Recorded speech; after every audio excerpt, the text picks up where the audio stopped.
Welcome back, everyone. I'm so glad you could join us for a deep dive into a book that's been causing quite a stir, Woke Inc., Inside Corporate America's Social Justice Scam. It's written by Vivek Ramaswamy. Yeah, Woke Inc. Ramaswamy himself is a pretty interesting guy, a son of Indian immigrants, built a really successful biotech company, and now he's taking aim at, well, he calls it woke capitalism. His book is a pretty hard-hitting critique of how corporations are using social justice, as a way to make money and gain power, and we're going to unpack all of his arguments chapter by chapter. I'm really interested to hear your take on all of this. Right out of the gate, Ramaswamy introduces this idea of the woke industrial complex, which is a pretty loaded term. What exactly does he mean by that? How does this complex work, in his view? Well, he describes it as a system where corporations, activists, and even governments all kind of work together. They're promoting and profiting from wokeness. And often, it seems like it's at the expense of actual social progress. He compares it to like a jujitsu move where corporations use criticisms of social issues, but they use it to protect themselves. They use it to gain the moral high ground. And he uses a really powerful example right away, Goldman Sachs, right? Yeah. Announcing all these diversity quotas. But it happened right around the same time that the 1MDB scandal was breaking. And they ended up paying billions in fines for their role in that huge Malaysian embezzlement scheme. Oh, yeah. The timing of that was definitely raised some eyebrows. Was it a deliberate attempt to shift focus away from their less than ethical behavior? Ramaswamy suggests this is a pattern we see where corporations use social justice as this kind of smokescreen to protect their image. It makes you think of that Coca-Cola thing, the anti-racism training that told employees to be less white. A lot of people found that to be counterproductive, even offensive. Oh, absolutely. That incident really shows how some of these diversity initiatives can go so wrong. They can actually end up reinforcing the very stereotypes they're supposed to be fighting against. Which brings us to chapter 1, where Ramaswamy dives right into this concept of woke Inc. He uses the Fearless Girl statue as a perfect example. That's the one that was placed in front of the Wall Street Bull, right? Wow. Everyone hailed it as a symbol of female empowerment. Right, the Fearless Girl statue. Well, he argues, and it's visually striking, no question, but he says it was more about marketing than actual advocacy. It was a pretty smart way for the firm that commissioned it to say, hey, look, we care about gender equality. But you have to wonder, were they also benefiting financially from all the attention? So he's essentially saying it was morality being used as a marketing tactic. Exactly. And this is a bigger point he makes throughout the book. Corporations are co-opting social justice movements to, improve their image, appeal to younger consumers, the woke consumer base. Makes you wonder how many other causes are being used in this way. It's a question worth asking, for sure. It raises some ethical questions about, whether or not these corporations are actually committed to these causes or if they're just exploiting them to make more money. Now, here's where Ramaswamy gets personal. He talks about visiting family in Vaticanchari, a village in India, while he was growing up, and how different the caste system was from American capitalism. Yeah, he describes the caste system as a rigid hierarchy, right? It limits what you can do in life based on your birth. American capitalism, at least in theory, promises that everyone has a fair chance to succeed no matter their background. But then he also talks about how capitalism changed his village. His family, which had been very communal, started to drift apart as individuals focused more on their own economic success. That's right. He's acknowledging that capitalism, while creating opportunities for individuals, can also have a negative impact on traditional values and social structures. It's something societies wrestle with as they, modernize and become part of the global economy. Which takes us nicely to chapter 2, where he tackles a very current topic, stakeholder capitalism. Can you break down what it means for those who aren't familiar with the term? So stakeholder capitalism is the idea that companies shouldn't only care about their shareholders, the people who own stock. They should also consider the interests of employees, customers, the community, the environment, even social causes. It's different from the traditional model of shareholder capitalism, where the main focus is on making as much money as possible for the shareholders. And he mentioned some pretty big names when discussing this, like Milton Friedman, who's a staunch supporter of shareholder capitalism, and then Klaus Schwab, the founder of the World Economic Forum, who's a big proponent of stakeholder capitalism. Yeah, it's a classic debate, right? You have those who believe businesses should just focus on profit and those who believe they have a wider responsibility to society. And Ramaswamy uses his own company, Roivant, as an example to show how complicated this whole debate is. He talks about the pressure he faced to speak out on social justice issues, especially after George Floyd was murdered. But he felt like it would distract from Roivant's main goal of developing new medicines. It's a tough spot to be in. It seems like there's this expectation now for companies to take a stand on every single social issue that arises. Right. And that's where Ramaswamy sees the problem. He says stakeholder capitalism is pushing companies to become these judges of what's right and wrong socially. It's a role they aren't equipped for and shouldn't be playing. Then there's the case of Purdue Pharma, the company behind OxyContin, which he uses as an example of shareholder capitalism gone wrong. They clearly prioritize profits over the well-being of their customers, leading to the opioid crisis. Oh, absolutely. It's a devastating example of what can happen when corporate greed goes unchecked, a complete failure to think about the broader consequences of their decisions on society. So having laid out the problems with stakeholder capitalism, Ramaswamy offers his solution in Chapter 3. Yeah, he thinks we need to rethink the whole idea of limited liability. It's a legal principle that protects shareholders from personal responsibility for the company's debts or lawsuits, even if the company does something harmful. You know what I mean? So if these big investors, like BlackRock, are using the companies they invest in to push social agendas, they should be held personally accountable for any negative outcomes. He thinks so. It's a pretty bold idea, right? It would be a major shift in how we view corporate responsibility. It challenges the idea that these huge investment firms can operate without any real consequences while they use these corporations to advance their own social or political views.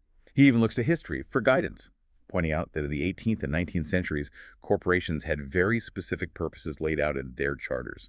This limited their power and influence. He wants to see a return to that, to a more limited view of what corporations can do. Get businesses back to focusing on creating value through goods and services, not trying to be the moral police. It's a pretty provocative idea, one that really goes against the grain of what a lot of people think about the role of corporations in society today. And then in Chapter 4, things take a bit of a turn. We enter the world of what Ramaswamy calls crony capitalism 2.0. He kicks it off with a pretty personal story about his struggle to get an experimental COVID treatment for a family member. And, despite having all these connections in the biotech world, he couldn't get it. He blames the FDA and all their red tape. He argues that these rules, although meant to protect public health, sometimes stifle innovation. They delay access to treatments that could potentially save lives. It's a good point. This experience leads him to criticize the pharmaceutical industry as a whole. He talks about the relationship between these big corporations and the government regulators, the FDA. He points to this social contract the industry came up with, saying they'd limit annual price increases to 10%. Sounds responsible on the surface, right? Like self-regulation. Trying to address the concerns about drug prices going up all the time. But Ramaswamy argues it was really just a clever tactic to avoid the government imposing stricter price controls. Yeah, like they were trying to look good, like they cared, but really just institutionalizing those price hikes. And drug prices have continued to go through the roof. What's his solution? What does he propose? He wants to change the business judgment rule, which basically gives executives legal cover when they make decisions they believe are in the best interest of the company. He says, take away that protection when they're using company money for social activism. So if executives want to be activists, they should use their own money, not their shareholders. Exactly. He sees it as a conflict of interest. They're putting their personal beliefs ahead of what's best for the company financially and for the people who own the company. Now, Chapter 5 dives into the world of ESG investing, which stands for environmental, social, and governance, another hot-button topic. ESG has exploded in recent years. More and more investors are looking at a company's social and environmental impact along with their financial performance. But Ramaswamy's not so sure about it. He brings up people like Cliff Asness. He manages one of the biggest hedge funds out there, and Asness argues that real ESG investing means you have to accept lower returns because they're putting ethics ahead of profit. It's a trade-off, right? Doing good versus making money. That's the heart of the ESG debate. He also critiques the long-termism argument. ESG advocates say, look, in the long run, companies focused on sustainability, they'll actually do better than those just chasing quick profits. But Ramaswamy's not buying it. He says, even if some companies miss out on long-term profits because they're too focused on the short term, other companies will come along and take advantage of those opportunities. The market corrects itself, he thinks. He uses companies like Beyond Meat and Impossible Foods as examples of companies that are genuinely trying to make a difference. Seems like he's drawing a line between companies that are authentically committed to social and environmental goals versus those just hopping on the woke trend for marketing. You got it. He's not against companies doing good, but he doesn't trust those that use it as a cover for bad practices. Chapter 6 takes a different approach. It's called An Arranged Marriage.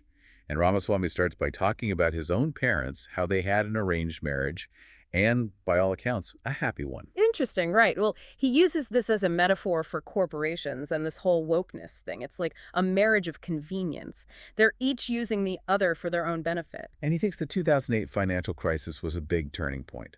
The public lost trust in corporations, so corporations embraced wokeness as a way to get back in everyone's good graces. Like buying their way back into society's good graces, aligning themselves with these popular social causes, even if it had nothing to do with their actual business. Makes sense. Rebranding after being seen as greedy and reckless. Yeah, exactly. And that takes us to Chapter 7, Henchmen of the Woke Industrial Complex. Here he digs into who benefits from all of this. He starts with Unilever, that massive consumer goods company, Dove soap, Lipton tea, all those brands. Unilever has this image of being a champion for women with campaigns like the Real Beauty campaign for Dove. Right. But then he brings up this lawsuit filed by tea workers in Kenya against Unilever. They allege the company didn't protect them from sexual assault.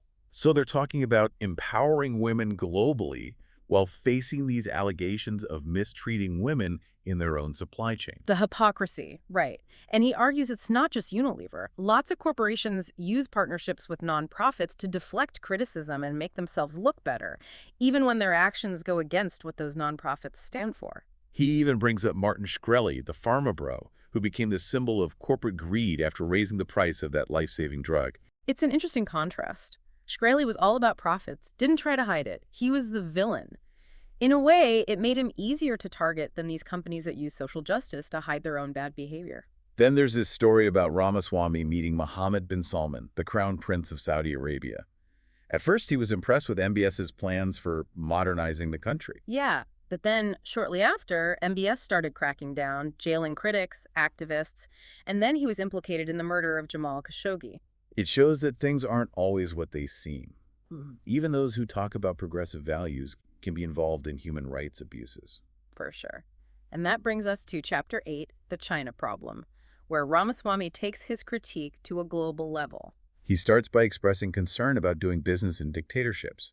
He compares modern corporations, with all their economic and political power, to the old Dutch East India Company, which had its own army and currency. It's a powerful comparison. He argues that companies are ignoring human rights abuses in places like China just to make money. He calls out Apple, Nike, the NBA for staying silent on China's treatment of Uyghurs while promoting social justice at home in the U.S. The Daryl Morey story is a good example. He was the general manager of the Houston Rockets, and he tweeted support for the Hong Kong protests. Yeah, and the NBA, which has a huge following in China, immediately distanced themselves from Morey. They were afraid of upsetting the Chinese government. Even LeBron James, who's been pretty vocal about social justice here, criticized Morey for jeopardizing the NBA's business in China. It shows how money often comes before morals when dealing with authoritarian regimes. Sen Ramaswamy goes even further. He says the Chinese government is actually using woke tactics to silence dissent. Interesting point. He talks about trigger warnings on college campuses in the U.S. meant to protect students from upsetting content. Now, China is using similar language to censor what they deem politically sensitive material. So the tools of social justice being used by an authoritarian regime to control information and limit free speech? Kind of scary. Yeah, it's a good reminder that wokeness can be used for good or bad. When it goes too far, it can be just as dangerous as the forces it's supposed to be fighting against. Now get to Chapter 9, the Silicon Valley Inquisition. Ramaswamy really takes aim at big tech here. He argues they've become the arbiters of truth, controlling what we see and hear through censorship, content moderation, algorithms. He's not holding back. He's especially critical of Section 230, that law that protects tech companies from being sued for what users post on their platforms. He says it's given them too much power to censor whatever they don't like. He mentions YouTube banning videos that question COVID lockdowns, Facebook suppressing the Hunter Biden laptop story during the 2020 election. It raises questions about how much influence these companies have, how they can shape public opinion, and maybe even sway elections. What does that mean for democracy? Ramaswamy also argues that big tech, even though they claim to be neutral, actually leans towards liberal viewpoints, silencing conservative ones. He brings up research by Dr. Robert Epstein, a psychologist. Epstein studied Google's search algorithms and found they favored liberal candidates in 2016. Then there's deplatforming. These companies ban users, they say, are spreading misinformation or hate speech. Ramaswamy points to Trump getting kicked off social media after January 6. Yeah, a big issue. It raises questions about free speech. Do these companies have the right to silence people they disagree with? It's a slippery slope, and Ramaswamy argues it undermines open debate and free expression, which are essential for a democracy to function. He also talks about the GameStop short squeeze, when those Reddit traders drove up the price of the stock. Robinhood, that trading app, then stopped people from buying GameStop, and a lot of people accuse them of manipulating the market. The whole GameStop saga showed how much power big tech has, how they can influence these battles between Wall Street and everyday investors. Ramaswamy thinks it's another example of big tech siding with powerful institutions, even if it hurts regular people. So basically, he's saying Silicon Valley is this new power center, a threat to American democracy. It's a strong statement, but it's worth thinking about. The power these tech companies have is undeniable. And then we move into Chapter 10, Woke Religion, where we get into belief systems and their impact on society. He starts with this story about Larry Summers, the former president of Harvard. Summers was forced to resign after making some controversial comments about gender differences in science and engineering. And Ramaswamy sees this as an example of how this pursuit of diversity has become so rigid that you can't even question his basic assumptions. He even compares wokeness to a religion where you're not allowed to disagree. It's a strong analogy. It helps to explain why some people embrace these ideas with so much passion. He goes on to explore this wokeness as religion idea. It has its own beliefs, rituals, even heretics. It's thought-provoking. He then talks about the grievance studies affair. Some academics submitted fake papers to journals in fields like gender studies and critical race theory. Many of these papers, which were full of nonsense, actually got published. It shows how some parts of academia aren't as rigorous as they should be. Ideology seems to be more important than objective analysis sometimes. Even institutions dedicated to the pursuit of knowledge can fall prey to groupthink and bias. It does support his point about blindly following any ideology, whether it's religious or political. It can lead to shutting down dissent and distorting the truth. Absolutely. Which takes us to Chapter 11, the Church of Diversity. Here, he focuses on political discrimination at work. He lays out 3 types of workplaces: apolitical, deliberative, and orthodox. He uses examples like the Coinbase CEO, Brian Armstrong, who tried to create a totally apolitical workplace. Employees weren't supposed to discuss politics unrelated to the company. A lot of people pushed back, saying he was silencing dissent. And then he gets into the legal side of things, the laws around political discrimination. He argues that the Civil Rights Act of 1964, which bans discrimination based on religion, could also be applied to protect political beliefs. That's an interesting take. He points out that the EEOC, the agency that enforces those laws, defines religion pretty broadly. They include beliefs that aren't about God, but still hold a deep significance in someone's life, similar to traditional religious beliefs. So where's he going with this? He's building towards a pretty bold statement. He's saying wokeness itself fits that definition of religion. It has its core beliefs, rituals, and the sense of moral righteousness, just like organized religion. So if wokeness is a religion, then companies can't force employees to conform to that ideology. That's exactly what he's saying. Employees should be protected from discrimination based on their woke beliefs, just like their religious beliefs. It's a clever legal argument for sure. Yeah. Could really turn the tables on those who use wokeness to silence anyone who disagrees. It's definitely provocative. It makes you think about the line between personal beliefs and work, and how both should be protected legally.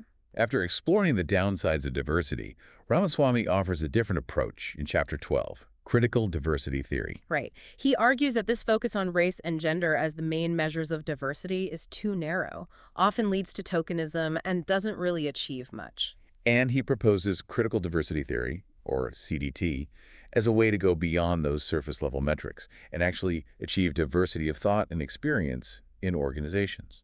One of the key principles of CDT is that every organization is different, so they should approach diversity differently. There's no one-size-fits-all solution. He emphasizes measuring diversity of thought, not just demographics. So it's not just about how many people from different backgrounds you have, Yeah. but how many different perspectives and ideas are being represented. Exactly. He wants organizations to actively seek out people with a range of viewpoints and experiences, regardless of their race or gender. It's an interesting shift in focus, from outward appearances to the actual substance of someone's thoughts and experiences. And he ties this to the big sort, the phenomenon of people choosing to live and work with others who share their political and social views. Which he thinks is being made worse by companies being woke. Yes. When companies take sides in political debates, they're essentially signaling their tribal affiliation, and that encourages consumers to support brands that reflect their own values. It's like we're all sorting ourselves into these echo chambers, and corporate America is helping us do it. So he's suggesting that corporate wokeness, even though it seems to be promoting inclusion, might actually be making us more divided and polarized. That's a key takeaway from this chapter. Which brings us to Chapter 13, The Cost of Woke Consumerism, where he examines the potential downsides of consumer activism. Right. He talks about cancel culture, boycotts, blacklists. He gives examples like the boycotts of Coca-Cola over their stance on voting laws in Georgia and calls to boycott businesses owned by Trump supporters. He seems to be saying that this kind of activism, even when it's coming from a good place, can have unintended consequences. He compares those modern blacklists to the McCarthy era, when people were blacklisted for their political beliefs. So he's worried about using economic pressure to silence those who hold different views. Exactly. He thinks it goes against free speech and open debate. He recognizes that consumers have the right to choose where to spend their money, but he warns against using boycotts as a first resort. He says it can stifle opposing voices and create an atmosphere of fear. It's a call for more tolerance and understanding, even when we disagree. And he reminds us that boycotts can backfire. When companies give in to pressure from a small, vocal group, they risk alienating a much larger group of customers who hold different views. It's all about finding the right balance. Right. He's urging us to be more aware of the long-term impact of our choices as consumers. Now, in Chapter 14, Truth, Justice, and the American Way, Ramaswamy takes us back to the Founding Fathers and their vision for American democracy. He highlights their worries about partisanship and tribalism, which they saw as threats to a stable nation. They were concerned about factions forming and pursuing their own interests, rather than the common good. And Ramaswamy sees a lot of similarities between those concerns and what's happening today. Hyperpartisanship and identity politics are dividing us. He shares an anecdote about his time at Harvard during the annual living wage campaign. It was a student protest demanding higher pay for the janitorial staff. Yeah, a noble cause on the surface.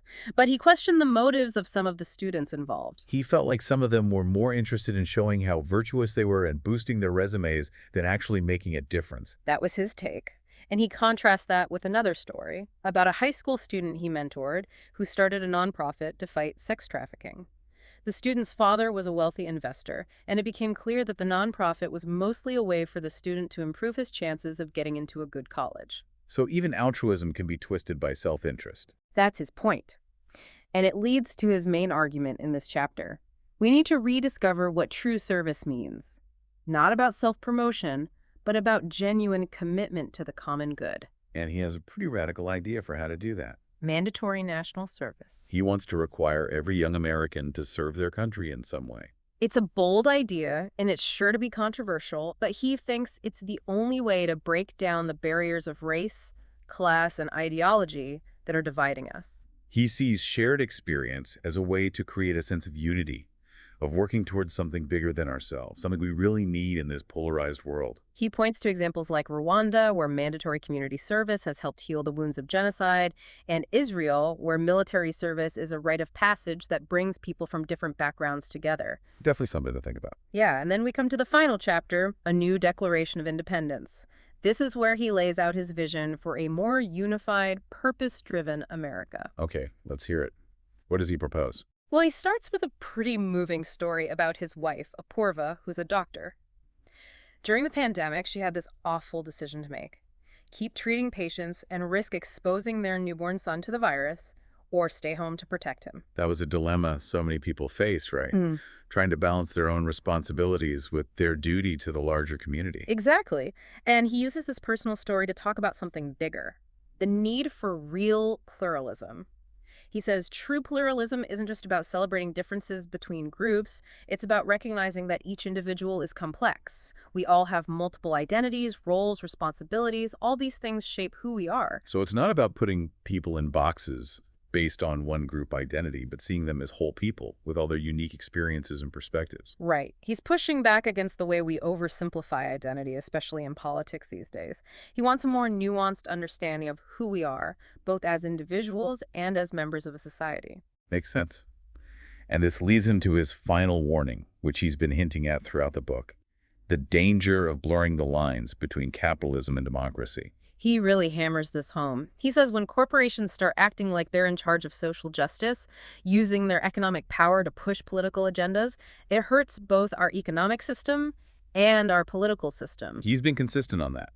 He believes businesses should focus on making good products and providing good services, not on trying to control moral values or influence public policy. Exactly. He wants us to get back to that classic American ideal of limited government and individual freedom, where people are empowered to make their own choices, not have them dictated by corporations. It's a powerful message, asking us to rethink the role of corporations and to step up as individuals, taking more responsibility, being more active citizens. He's not saying companies can't have values or that they shouldn't ever speak out on issues they care about, but he thinks their main responsibility is to their shareholders and to their customers, not to social or political causes. So, to sum up our deep dive into Woke Inc., Ramaswamy's main argument is that corporations are using wokeness to make money and gain power, and that this is actually hurting the American dream. Yeah, he sees this as a threat to our freedom, to our economy, to our democracy.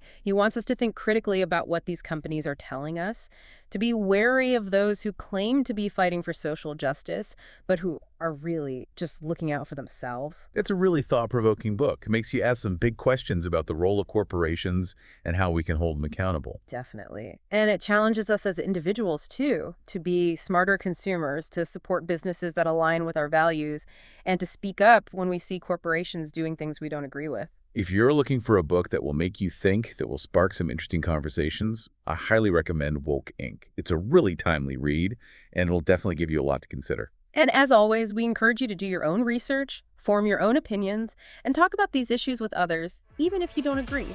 Thanks for joining us on this deep dive into Woke Inc. We'll see you next time.